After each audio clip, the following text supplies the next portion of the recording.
소파에 앉아 조금 기다리자 며느리가 아이를 안고 나왔습니다. 아이구야, 우리 강아지 얼굴 좀 보자. 할머니가 안아볼까? 안 돼요. 손대지 마세요. 어머님한테 병균 같은 거 옮으면 어떡해요? 나 오자마자 손 씻었어. 외투도 벗었고. 그런 문제가 아니에요. 아기가 아직 어려서 자극에 민감하거든요. 그리고 저희는 외부인은 아기 못 만지는 걸 원칙으로 하고 있어요.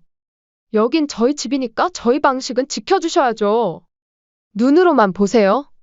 하지만 안사도는 아들네 집에 머물며 손주를 안고 쓰다듬고 뽀뽀까지 한 사실을 정씨는 알고 있었습니다. 며느리는 오직 정씨에게만 외부인이라며 선을 그었죠. 됐어. 안아볼 생각도 말았어야지. 애초에 이럴 거면 뭐하러 부른 거야? 내가 병균 덩어리니 외부인이니 뭐니 하는 소리까지 들어가며 여기 왜 왔는지 모르겠다. 안사돈한테는 한 번도 그런 적 없었잖아. 엄마, 그냥 우리 방식이 그런 거니까 이해해줘요. 장모님은 아이 태어날 때부터 계속 옆에 계셨으니까 상황이 다르잖아요. 재민아, 너 결혼하더니 사람이 바뀌었구나. 며느리가 나를 그렇게 홀대할 때 그동안 옆에서 한 번도 말린 적 없었지. 오히려 지금처럼 며느리 편만 들고 말이야. 결혼 전엔 아들이었지만 이제는 수진이 남편이라 이거야. 엄마 어디 가세요? 외부인이라며? 이제 그만 내 집에 돌아가련다? 그리고 이제 나한테 지원받을 생각하지도 마. 손주도 다 필요 없다. 내 친자식도 나한테 이러는데 내 자식도 아닌 손주 챙겨주고 싶은 마음이 생기겠냐? 안녕하세요. 이 사연의 주인공은 64세 정경자 씨입니다. 정 씨는 부산 수영구 바닷가 근처의 4층짜리 낡은 아파트에서 살고 있었습니다. 정 씨는 남편을 잃고 홀로 살아온 지 어느덧 10년이 되었습니다. 혼자 하는 끼니에도 이제는 익숙해졌고 대화 없는 하루에도 정막보다 담담함이 먼저 깃듭니다. 평생 자식 뒷바라지하며 살아온 정 씨에게 유일한 소원은 하나뿐인 아들 재민이 어서 좋은 짝을 만나 가정을 이루는 모습을 보는 것이었죠. 남편이 떠난 후에도 아들을 생각하며 버텨왔습니다. 아들은 내성적이고 말수가 적은 아이였지만 언제나 믿음직했고 부모 말에 토 하나 단 적이 없었습니다. 서울에서 대학을 졸업한 후엔 바로 취직해 혼자 자취를 해왔고 부모에게 연애 얘기는 한 번도 꺼낸 적이 없는 아이였죠. 그래서였을까요? 갑자기 결혼한다는 아들의 말에 정 씨는 깜짝 놀랐습니다. 엄마, 나 결혼하고 싶은 사람이 생겼어요. 아들은 소개로 만난 여자와 8개월을 만나고 있었다고 했습니다. 이름은 수진이고 서울 토박이에 직장도 번듯했죠. 조금 이른 감이 있지만 저도 이제 나이도 있고 얼른 결혼해서 가정을 꾸리고 싶어요. 순간 당황스러웠지만 정 씨는 그저 고개를 끄덕이며 말했습니다. 그래, 네가 좋다니까 엄마도 좋다. 정 씨의 속마음은 복잡했습니다. 하지만 동시에 그래도 우리 아들도 이제 제 짝을 만나는구나 이내 안도감이 들었죠. 처음 마주한 며느리는 단정하고 예의 바른 인상이었습니다. 이 씨는 만남이 끝난 후 작은 선물과 함께 며느리에게 조용히 말을 건넸습니다. 우리 수진이 앞으로 가족이 될 사이니 잘 부탁한다. 나는 막 엄격하게 구는 그런 시어머니 아니야. 편하게 지내자. 그 말엔 정 씨의 젊은 시절의 시집살이가 고스란히 녹아 있었습니다. 사사건건 시댁 눈치를 보며 살던 시절, 수저 놓는 위치까지 지적당했던 시절, 그 고통을 떠올릴 때마다 자신의 며느리에겐 절대 그러고 싶지 않았던 것이죠. 결혼 후 정 씨는 아들을 통해 며느리를 자주 챙겼습니다. 며느리가 좋아한다는 과일이 보이면 포장해서 택배로 보내고 명절이 다가오면 아들을 시켜 용돈과 조그마한 선물을 전달하게 했습니다. 직접 전화를 걸어 말한 적도 있었죠. 수진아, 이번에도 재민이 통해서 이것저것 챙겨서 보냈다. 혹시 내가 챙기는 게 부담스럽거나 그러면 말하렴. 아니에요. 잘 받을게요. 며느리의 대답은 언제나 짧았고 감사하다는 말 한마디 없었지만 정 씨는 요즘 애들이 원래 좀 무뚝뚝하지 하며 스스로를 달랬습니다. 몇 달 뒤 아들의 서울 집에 처음으로 초대받은 날. 정 씨는 손수 만든 반찬 몇 가지와 마트에서 산 감귤 한 상자, 그리고 손주 생기면 쓰라고 사둔 아기용 내복까지 챙겨 들고 서울행 버스에 몸을 실었습니다. 설렘 반, 긴장 반으로 4시간을 달려 아들의 아파트에 도착했죠. 새 가족이 된 며느리와 어떻게 하면 더 친해질 수 있을까 버스 안에서 내내 생각했습니다. 현관 앞에 도착해 초인종을 누르자 며느리가 문을 열었습니다. 어머니, 올라오셨어요. 들어오세요. 입가에 미소는 있었지만 눈빛엔 어딘가 거리감이 느껴졌습니다. 정 씨는 애써 웃으며 실내로 들어섰죠. 거실은 깔끔했고 새로운 가구들과 조명이 눈에 띄게 고급스러웠습니다. 정 씨는 두리번거리다 식탁 쪽으로 시선을 옮겼습니다. 빛이 나는 나무결을 보며 감탄이 절로 나왔죠. 이야, 집이 참 좋네. 요즘은 이런 식탁도 나오니 색깔이 참 고급지다. 손끝으로 가장자리를 조심스레 쓸며 말을 잇자 며느리가 그 순간 얼굴을 확 굳히더니 짜증 섞인 말투로 정색하며 말했습니다. 어머님, 함부로 막 만지작거리지 마세요. 얼룩 생겨요. 이거 진짜 비싼 거란 말이에요. 조심 좀 해주세요. 며느리의 목소리엔 날이 서 있었고 급기야 다가와서 정 씨의 손을 확 하고 밀쳐냈습니다. 며느리의 행동에 정 씨는 순간 손을 움찔하며 물러섰죠. 자신이 뭔가 큰 실수를 저지른 것처럼 느껴졌습니다. 아이고, 미안하다. 그냥 나무결이 참 예뻐서 만졌는데 내가 괜히 그랬네.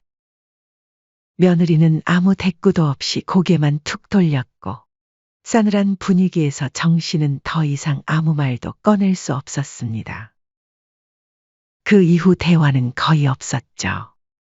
시어머니가 처음 집에 왔음에도 며느리는 차도 한 잔 나오는 법도 없었고 계속 휴대폰을 만지작거리거나 가끔 아들과 눈빛만 주고받았습니다. 정 씨는 아들과 눈을 마주치려 했지만 아들은 며느리 옆에 앉아서 정 씨의 시선을 피했습니다. 불편하게 앉아있던 와중에 40분쯤 지나자 며느리가 정 씨에게 말했습니다. 어머님, 시간이 많이 늦었네요. 늦게 가면 버스 없지 않아요? 저희 저녁 준비해야 돼서요. 어머님은 이제 슬슬 가보셔야죠? 정경자 씨는 순간 멍해졌습니다. 마치 쫓기듯 내보내는 듯한 말투였죠. 식사는커녕 차 한 잔도 대접받지 못한 채 몸을 일으키며 정 씨는 멋쩍게 말했습니다. 그래, 너희 바쁠 텐데 오래 있어봐야 민폐지. 현관으로 향하는 발걸음 뒤로 며느리는 인사도 제대로 하지 않은 채 조용히 부엌으로 들어갔습니다. 아들은 그저 멀뚱히 서 있다가 작은 목소리로 말했죠. 엄마, 조심히 들어가요. 그 목소리에는 미안함보다는 형식적인 인사에 가까운 무심함이 묻어 있었습니다. 정 씨는 더는 아무 말도 하지 않고 아들의 집을 떠났습니다. 돌아오는 버스 안에서 정 씨는 아들과 며느리에게 깊은 서운함을 느꼈습니다. 그날 밤 집에 도착하자마자 아들에게 전화를 걸었습니다. 망설이다가 꺼낸 말은 조심스러웠죠. 재민아, 수진이가 나를 좀 많이 불편해 하더라. 내가 뭐 실수라도 했니? 엄마, 수진이 원래 예민해요. 정리된 거 흐트러지면 싫어하는 성격이야. 결벽증이 있어서 집에 누구 오면 예민해져. 그래도 그렇게까지 할 필요는 없었잖아. 너도 옆에서 봤잖니? 내가 식탁 좀 만졌다고 소리를 빽 지르며 밀치질 않나?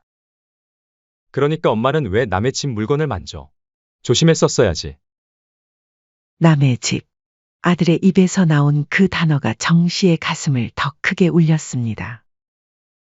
그 집은 분명 아들이 사는 집이었습니다. 그런데 아들의 입에서 남의 집이라는 말이 나올 줄은 몰랐습니다.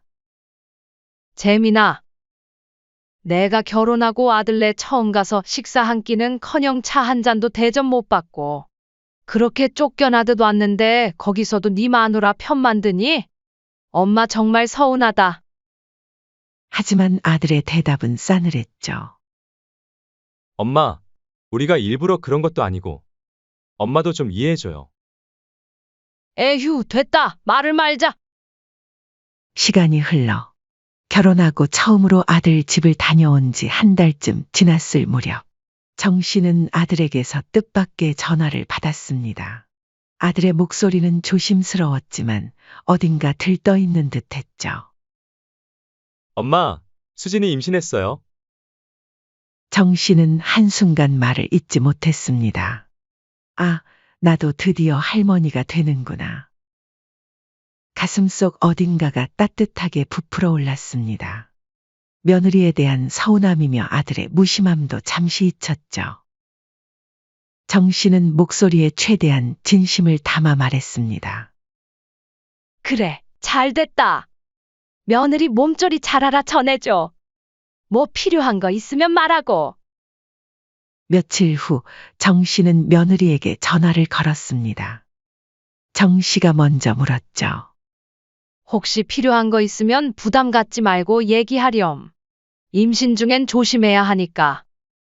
며느리는 망설이다가 이렇게 말했습니다. 어머니, 다른 건 다 괜찮은데. 사실 가고 싶은 조리원이 있는데 비용이 좀 부담스러워서요. 혹시 어머님이 좀 도와주실 수 있을까요? 정 씨는 금액을 듣고 고민했지만 이내 결심한 듯 대답했습니다. 그럼 당연하지. 정확하게 얼마인지 문자로 보내놔라. 그 말이 끝나자마자 아들에게 전화를 걸어 바로 입금해줬습니다. 조리원 비용은 생각보다 만만치 않은 액수였지만 정 씨는 손주를 위하는 마음에 조금 무리해서라도 지원해 주었습니다. 겸사겸사 이번 기회에 며느리와 더 가까워질 수 있겠구나 하는 작은 희망이 정 씨의 마음에 피어났습니다. 이렇게라도 가족의 연결고리가 생겼다는 것이 기뻤고 며느리에게 시어머니로서 든든한 뒷배가 되어주고 싶었습니다. 그러나 조리원 출산용돈, 육아용품 등 정 씨의 열렬한 지원에도 불구하고 손주 윤우가 태어나고 몇 달이 지나도록 정 씨는 손주 얼굴 한 번을 못 봤습니다. 정 씨는 서운함에 전화로 아들을 붙잡고 물었죠. 윤우는 언제쯤 보러 갈 수 있니? 길게도 안 있을게. 우리 강아지 얼굴만이라도 좀 보고 싶구나. 엄마, 지금은 좀 힘들어. 수진이 아직 몸조리 중이라 신경이 많이 예민해요. 조금만 기다려줘. 조리원을 나오고 몇 달이나 더 지난 지금까지 몸조리 중이라는 며느리가 정 씨는 이해가 잘 안 갔지만 며느리의 몸 상태를 생각해 더 조르지 않았습니다. 기다려달라던 말은 그로부터 3달이 더 지나고도 여전히 그대로였습니다. 정 씨는 참으며 기다렸지만 마음 한 구석에는 의문이 자라고 있었습니다. 아들과 며느리는 왜 이렇게 오랫동안 손주를 보여주지 않는 걸까? 무슨 이유라도 따로 있는 건가? 하지만 어느 주말 오후 정 씨는 우연히 불편한 진실 하나를 알게 되었습니다. 그날은 정 씨가 아들에게 안부차 전화를 걸은 날이었죠. 재민아, 뭐해 집이니? 어이구, 우리 손주 졸리구나. 할미랑 코 차러 가자. 아유, 이뻐라, 쪽쪽. 그 순간 전화기 너머로 들리는 익숙한 목소리에 정 씨는 온몸이 굳었습니다. 분명 어디선가 들어본 목소리와 말투였죠. 분명 안사돈의 목소리였습니다. 정 씨의 손에 쥔 휴대폰이 미세하게 떨렸습니다. 재민아, 지금 누구야? 혹시 안사돈 너희 집에 오신 거야? 한참 뜸을 들이던 아들이 마지못해 사실을 털어놓았습니다. 응. 장모님 오셨어. 지난달부터 우리 집에 와 계셔 손주 육아 도와주신다고. 나는 이 핑계 저 핑계 대며 아직 한 번도 못 본 손주를. 안사도는 매일 와서 보고 안고 계셨구나. 정 씨는 말끝이 흐렸지만 정 씨의 마음속엔 이미 생채기가 깊게 패였습니다. 자신에게는 몇 달이 넘도록 얼굴 한 번 보여주지 않던 손주를 안사도는 매일같이 보고 있었다는 사실이 가슴을 후벼 팠습니다. 미안, 엄마. 나중에 다시 전화할게. 아들은 급히 정 씨의 전화를 끊었습니다. 정 씨는 그 후 아들에게 다시 전화를 걸었지만 받지 않았죠. 결국 문자를 보냈습니다. 재민아, 엄마가 너희한테 뭐 잘못했니? 왜 안사돈한테만 손주를 보여주고 나한테는 안 보여주는 거야? 해도 너무한 거 아니야? 한참 후에야 돌아온 아들의 답장은 더 서운했습니다. 엄마, 아무래도 수진이한테는 장모님이 더 편하잖아요. 때 되면 손주 보여드릴게요. 보채지 좀 마세요. 그 후로 손주 윤우가 태어난 지 1년이 흘렀습니다. 손주의 돌이 다가올 즈음 갑작스럽게 며느리에게서 전화가 걸려왔습니다. 어머님, 저희 돌잔치는 안 하기로 했어요. 그냥 사진만 간단히 찍으려고요. 요즘 다들 간단히 하잖아요. 그래, 뭐 요즘은 그렇게들 하기도 하지. 돌잔치는 안 하지만 그래도 손주 돌인데 돌 선물은 해주실 거죠? 현금도 괜찮고요. 아니면 금반지도 좋아요. 며느리의 뻔뻔스러운 말에 정 씨는 순간 말문이 막혔습니다. 얘가 제정신인가? 1년이 넘도록 손주 얼굴 한번 제대로 못 봤는데 돌 선물은 보내달라고. 정 씨는 더 이상 참을 수 없었습니다.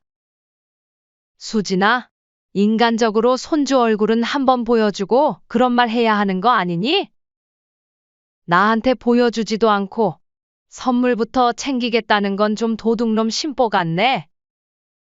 며느리는 잠시 말을 잇지 못하더니 다소 뜸을 들인 후 대답했습니다. 그럼 시간 한번 내볼게요. 다음 주 주말에 시간 괜찮을 것 같아요. 정 씨는 돌 선물 받으려고 허락해주는 건가 하는 의문이 들었지만 그래도 드디어 손주를 볼 수 있다는 기대에 마음이 설레었습니다. 다음 주 주말이 되고 정 씨는 오랜만에 아들네 아파트로 발걸음을 옮겼습니다. 버스를 타고 선물 가방을 들고 손 씻는 알콜 티슈까지 챙겨가며 설레는 마음 반 긴장 반으로 집을 찾았습니다. 손주는 얼마나 자랐을지도 궁금했죠. 정 씨가 현관 앞에 서자 초인종을 누른 지 10초 만에 문이 열렸습니다. 며느리는 오랜만에 보는 시어머니를 반갑게 맞이해주기는 커녕 불편한 표정을 지으며 소리쳤습니다. 어머니, 오셨으면 손부터 씻고 들어오세요. 거기 오른쪽이 화장실이에요. 며느리는 차가운 말투로 화장실을 가리켰습니다. 이내 정 씨는 조용히 화장실로 향했습니다. 손을 씻고 겉옷을 벗은 후 조심조심 거실로 들어왔습니다. 소파에 앉아 조금 기다리자 며느리가 아이를 안고 나왔습니다. 작은 얼굴, 동그란 눈망울. 사진으로만 봤던 손주를 보자 반가움에 정 씨는 자리에서 조심히 일어나 팔을 벌렸습니다. 아이구야, 우리 강아지 얼굴 좀 보자. 할머니가 안아보자. 그러나 며느리는 몸을 돌려 아이를 품에 더 꼭 끌어안았습니다. 그리고 단호하게 말했죠. 안 돼요.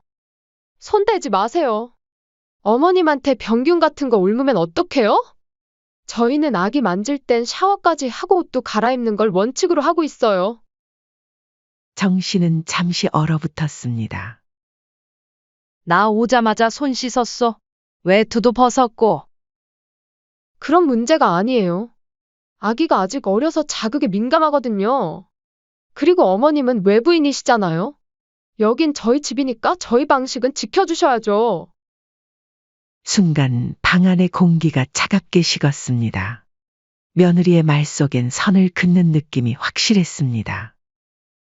특히 외부인이라는 단어가 쿡 하고 정 씨의 가슴에 박혔습니다.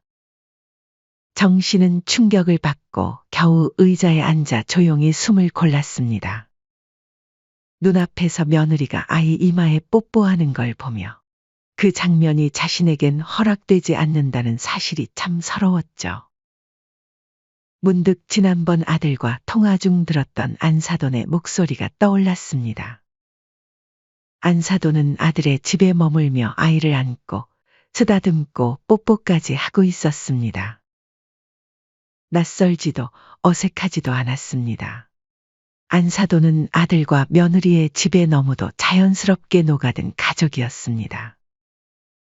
하지만 정 씨는 손을 깨끗이 씻고 말도 조심히 하고 며느리가 시키는 대로 움직였는데도 불구하고 외부인 취급을 받았죠.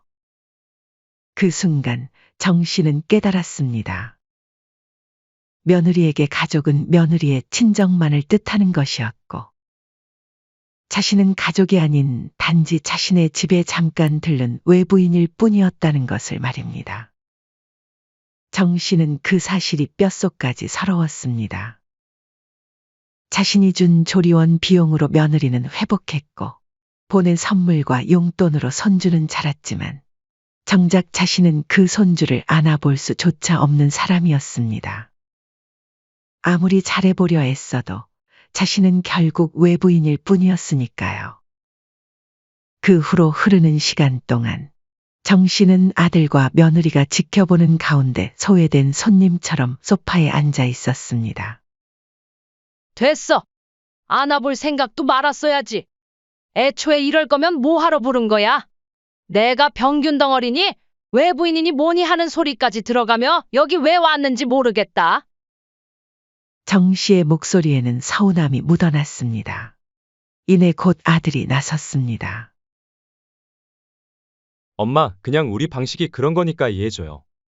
장모님은 아이 태어날 때부터 계속 옆에 계셨으니까 상황이 달라.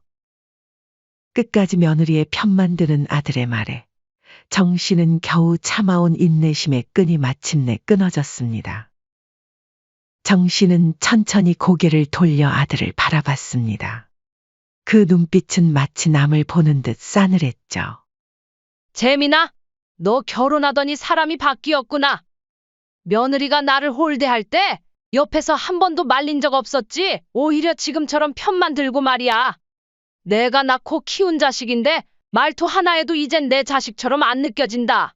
결혼 전엔 아들이었지만 이제는 수진이 남편이라 이거야. 조용히 자리에서 일어난 정 씨는 가방을 챙기고 신발을 신기 시작했습니다. 엄마 어디 가세요? 외부인이라며? 이제 그만 내 집에 돌아가련다? 이제 나한테 지원받을 생각하지도 마. 손주도 다 필요 없다. 남한테 퍼주는 바보짓 이제 그만할란다? 며느리는 묵묵히 아이만 안고 있었고 아들은 우물쭈물하며 어찌할 바를 몰랐습니다. 아들이 다급히 따라 나섰습니다. 엄마, 갑자기 왜 그래요? 진정하세요. 그러나 현관문을 여는 정 씨의 손은 단호했고 쾅 닫힌 문 뒤로 정 씨는 단 한 번도 뒤돌아보지 않았습니다. 그 일 이후 정 씨는 평소처럼 식탁에 앉아 따뜻한 국을 데우고 있었습니다. 혼자 먹는 밥상이었지만 마음은 이상하리만치 편했습니다. 그동안 계좌로 돈을 보내고 나서 괜히 마음이 쓰였던 날들, 손주 얼굴 한번 보내겠다고 며느리 비위를 맞추던 일들. 그 모든 게 이제는 없었죠. 바로 그때 휴대폰 화면에 우리 아들이라는 이름이 떴습니다. 부재 중 전화가 이미 서너 통 있었습니다. 처음엔 무시했지만 다시 울리는 벨소리에 무슨 꿍꿍이인가 싶어 정 씨는 전화를 받았죠. 엄마, 통화 괜찮으세요? 간만에 듣는 아들의 목소리였습니다. 용건만 간단히 말해. 전화를 건 아들의 목소리는 어딘가 조심스러웠고 잠시 머뭇거리다가 한숨을 내쉬며 말을 꺼냈습니다. 그게 아내 육아휴직이 끝나서 다음 달부터 다시 출근해야 하는데 장모님이 허리 디스크가 갑자기 심해지셔서 아이를 못 봐주시겠대요. 어린이집도 대기가 꽉 차서 당장 보낼 수도 없고, 엄마가 혹시 1년만, 아니 몇 달만이라도 도와주실 수 있을까 해서요. 정 씨는 그 말을 듣는 순간 실소가 터져 나왔습니다. 아들이 이제 와서 무슨 염치로 손주를 맡아 달라며 전화를 한 걸까요? 순간 정 씨의 머릿속에 여러 기억들이 스쳐 지나갔습니다. 손주 얼굴도 못 보면서 조리원 비용 보태주고 아기 옷 보내주고 100일의 용돈 보냈던 날들. 정 씨는 아들을 똑바로 쳐다보며 어이없다는 듯 말을 이었습니다. 너희가 그랬잖니. 나는 외부인이라고. 외부인은 애 만지면 안 되는 거 아니었어? 엄마, 그건 그때 아내가 예민해서 그랬던 거고, 지금은 아니야. 엄마 손주 좋아하시잖아요. 오셔서 마음껏 안고 예뻐해 주실 수 있어요. 참 수진이도 그날 일 반성 많이 했대요. 그 말과 동시에 며느리가 전화기를 바꿔들었습니다. 평소 같지 않게 비굴한 목소리였죠. 어머님, 그땐 정말 제가 철없었어요. 정신없고 첫아이라 너무 예민해져서 지금은 정말 마음 열고 아이도 친할머니랑 좋은 시간도 보냈으면 해서요. 정 씨는 피식 웃었습니다. 수진아, 그동안 내가 나한테 했던 일들 전부 까먹은 거야? 처음 집에 초대해서도 홀대하고, 손주 보러 가서도 병균 취급하면서 손도 못 대게 하고, 결정적으로 시댁이랑 친정이랑 차별했잖아. 난 아직도 그날 일들이 생생해. 그리고 너희 집에서 나올 때 속으로 다짐했어. 이젠 다시는 손주 때문에 자존심 꺾으며 아들 며느리 비위 안 맞추겠다고 말이야. 정 씨의 목소리는 나지막했지만 그 어느 때보다 단호했죠. 아들이 다시 전화를 바꿔 들었습니다. 엄마, 진짜 봐줄 사람이 없어요. 부탁이에요. 엄마밖에 없어요. 그래도 미우나 고우나 가족이잖아요. 정 씨는 아들의 입에서 나온 가족이라는 말에 쓴웃음을 지었습니다. 가족? 일 없을 때는 외부인이라더니 손 필요하니까 가족이야. 며느리가 다급하게 다시 전화를 받았습니다. 어머님, 진짜 부탁드릴게요. 제가 다 잘못했어요. 앞으로는 어머님 시키시는 거 다 따를게요. 맞아요, 엄마. 이번만 도와주시면 정말 잘할게요. 그 말을 들은 정 씨는 마지막 일침을 날렸습니다. 수진아, 내가 예전에 그랬지? 아기한테 병균 옮으면 어떡하냐고. 안심해라. 앞으로도 쭉 멀리 있을 거니까. 엄마, 정말로 안 도와주실 거예요? 정 씨는 천천히 고개를 끄덕였습니다. 그래. 안 도와줄 거야. 손주 핑계도 더는 소용없어. 내 친자식도 나한테 이러는데 막말로 내 자식도 아닌 손주 챙겨주고 싶은 마음이 생기겠니? 정 다 뗐다. 뚝. 전화를 끊으며 정 씨는 한숨을 내쉬었습니다. 그 한숨엔 슬픔도 후회도 미련도 없었습니다. 오히려 이상하게도 후련했습니다. 한동안 정 씨는 전화기를 내려놓고 그냥 앉아 있었습니다. 전화가 온 후로도 아들과 며느리는 계속해서 문자와 전화 폭탄을 날려댔습니다. 하지만 정 씨는 한 번도 응답하지 않았죠. 정 씨는 그날 이후 단 한 번도 아들네 집을 찾지 않았습니다. 전화도 메시지도 어떤 연락도 먼저 하지 않았죠. 예전엔 뭔가 일이 생기면 제일 먼저 손 내밀던 사람이었지만 지금은 그 손을 거두는 법을 배우고 있었습니다. 냉장고를 반찬으로 가득 채우던 날들, 손주가 좋아하겠다며 고른 옷이며 장난감도 모두 멈췄죠. 더는 아들 집에서 종노릇하는 자신이 아니었습니다. 반면 아들과 며느리의 삶은 예전과 달라졌습니다. 처음에는 잘 지내는 듯 보였지만 몇 달이 지나자 정 씨는 동네 지인을 통해 슬며시 흘러나오는 소문을 듣게 되었습니다. 정신의 며느리 애 보느라 피골이 상접했더라. 얼굴이 반쪽이더라니까. 그리고 요즘 정씨 아들은 밤마다 대리운전도 뛰는 것 같던데 돈이 많이 궁한가 봐. 며느리는 결국 회사에 복직하지 못하고 퇴사를 했습니다. 처음엔 육아에 전념하고 싶어서라고 했지만 사실은 아이 돌봐줄 사람이 없어 어쩔 수 없는 선택이었죠. 그렇게 어렵게 들어간 회사였는데 눈물을 삼키고 사직서를 냈다는 이야기가 돌았습니다. 처음엔 괜찮다고 했지만 몇 달이 지나자 얼굴이 반쪽이 되었다고 했습니다. 예전과 달리 혼자서 아이를 돌보다 보니 밥도 제대로 못 먹고 밤에는 통잠 한 번 자지 못해 머리숱은 눈에 띄게 줄어 늘 피곤에 찌든 얼굴로 생활했습니다. 아들 역시 상황이 좋지 않았습니다. 맞벌이를 전제로 살림을 꾸렸기에 수입이 반으로 줄자 바로 타격이 왔죠. 아들은 지출은 늘어나자 결국 투잡을 뛰기 시작했습니다. 낮엔 회사를 다니고 저녁과 주말이면 피곤한 얼굴로 대리운전을 뛰었습니다. 그런데 설상가상으로 집주인이 갑자기 전세자금을 올리겠다고 통보한 것입니다.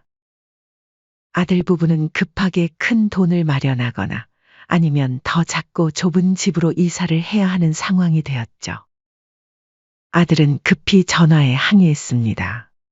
아니, 사장님, 갑자기 전세금을 이렇게 많이 올리시면 어떡해요? 저희 애도 태어난 지 얼마 안 되었고, 지금 집 상황도 안 좋은 거 뻔히 아시면서. 그 말에 집주인은 단호하게 받아쳤습니다. 지금까지 3번이나 계약 연장해줬고 그동안 한 번도 안 올렸잖아요.